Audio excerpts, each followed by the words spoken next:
Sebenarnya Muhammad ini keturunan siapa sih?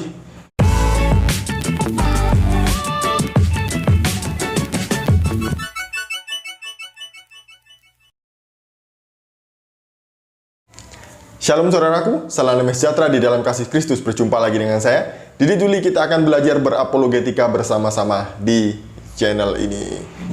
Demi membela nabinya dan membuktikan bahwa dia masih keturunan Abraham, Ustadz Ahmad Kainama rela malu jatuh berkali-kali ketimpa tangga. Bagaimana tidak, sudah berkali-kali dikonter oleh apologet Kristen, masih tetap ngeyel. Dan sekarang dia mengatakan bahwa Muhammad berasal dari keturunan Yakub.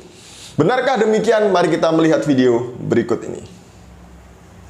Sekali lagi, perjalanan dari Yaman sampai ke Yerusalem pada saat beliau ini itu 1 tahun lebih. Dan ketika mereka sampai tiba, lalu ada cerita tentang riddle. Kepada Tuan Guru nanti bisa diriset ya tentang Ratu Sheba dan Salomo ini ya. Bisa diriset, bisa dilihat di mana-mana, bisa dibuka. Dan ini sampaikan kepada saudara kita tersayang, Kristen Katolik, karena mereka nggak tahu ini. Ratu Sheba itu begitu sampai, lalu ada teka-teki, lalu ada dilihat Salomo punya hasrat kelakian timbul kepada Ratu Sheba, lalu beliau memberikan harta yang banyak, termasuk satu kolam itu isinya seperti gelas. Jadi ada kisah di dalam Alkitab mengatakan begini, Ratu Sheba terpukau. Oh ini sama Salomo dibilang, come nearer. Apa dekatlah, mendekat. Dia bilang, enggak, karena ada kolam air. Itu bukan kolam air, itu intan berlian yang seperti kaca. Wah, lalu dia maju dan akhirnya Salomo timbul hasrat dan dia bersetubuh. Lalu pulanglah Ratu Sheba ke negaranya dengan membawa benih Salomo di Yaman. Berarti orang dari keturunan Nabi ya. Nah, dari Ratu Sheba inilah nanti diurut itu, silahkan bikin riset, semua terbuka, nggak susah kok, nggak susah. Saya cuma kasih triggernya saja ya. Nah, dia hamil, lalu beliau ini hamil, benihnya Salomo, orang keturunan Daud, orang keturunan Yahudi. Turunlah suku-suku yang secara jelas oleh para ahli sejarah Arabian Felix, sekali lagi, para penulis sejarah Arabian Felix itu mencatat salah satunya juga menjadi silsilah keturunan suku Quraisy.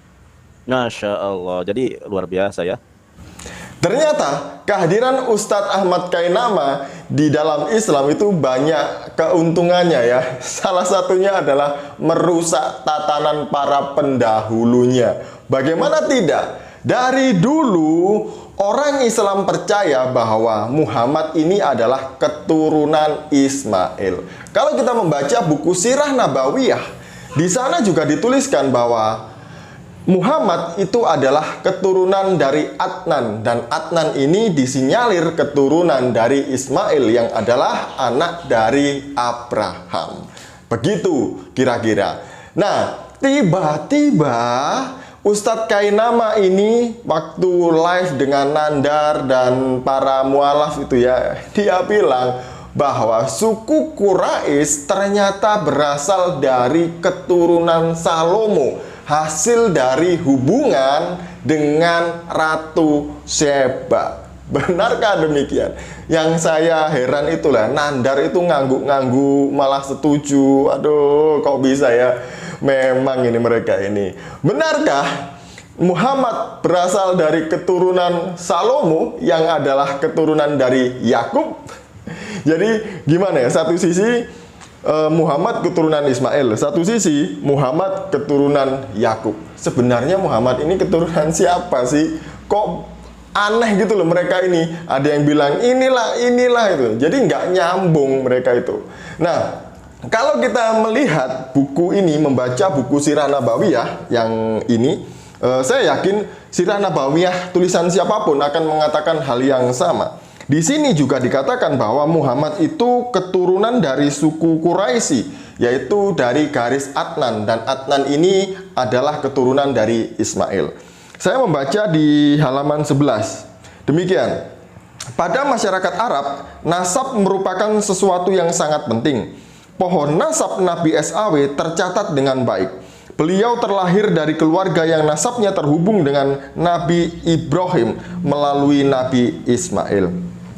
Nasab Nabi SAW adalah sebagai berikut: Muhammad bin Abdullah bin Abdul Muthalib bin Hashim bin Abdi Manaf bin Qusay bin Kilab bin Murrah bin Ka'ab bin Lu'ay bin Galib bin Fir bin Malik bin Nadir bin Kinanah bin Husaimah bin Mudrika bin Ilyas bin Mudar bin Nisar bin Ma'ad bin Adnan. Ketika seluruh sarjana sepakat bahwa Adnan adalah keturunan Ismail AS, terjadi banyak perselisihan mengenai urutan serta nama masing-masing generasi di antara keduanya. Jadi menurut buku ini, Muhammad berasal dari keturunan Ibrahim, tapi nasabnya terputus sampai Adnan saja, tidak sampai kepada Ismail, apalagi sampai kepada Ibrahim. Nah, kan di sini terputus ya. Kalau sesuatu yang terputus berarti tidak lengkap.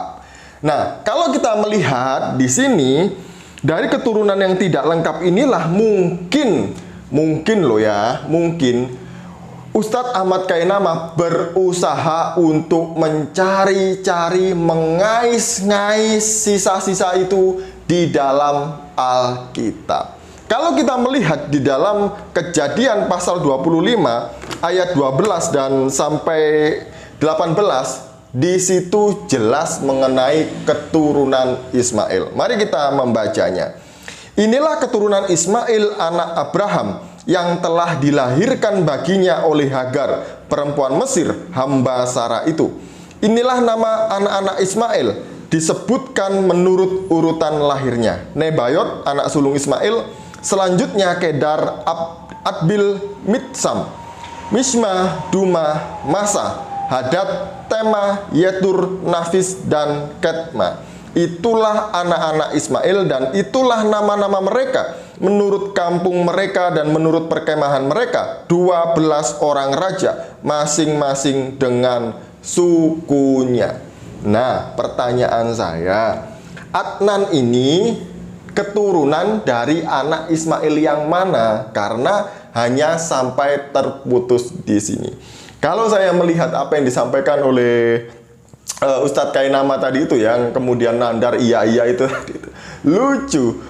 Dongeng yang disampaikan oleh Ustadz Ahmad Kainama itu tidak pernah ada di dalam Alkitab. Nggak tahu ini nyomot cerita dari buku cerita anak-anak yang mana, saya juga nggak tahu. Dan lucunya dia bilang bahwa suku Quraisy ini berasal dari Ratu Seba yang pernah berhubungan dengan Salomo. Dan dia pastinya tahu loh ya, kalau Salomo ini adalah keturunan dari Yakub, bukan dari Ismail. Jadi Muhammad ini keturunannya Ismail atau Yakub? Tolong sepakat dulu, jangan sampai nanti kalian berantem ya. Yang sini mengatakan dari Ismail, sini dari Yakub. Kok ya maksa banget cocokmologinya ini ya, maksamologi, cocokmologinya ini. Aduh, hebat Ustadz Kainama ini. Dan mirisnya, yang mendengarkan itu percaya, ngangguk-ngangguk. Banyak sekali orang yang disesatkan oleh Ustadz Ahmad Kainama ini ya.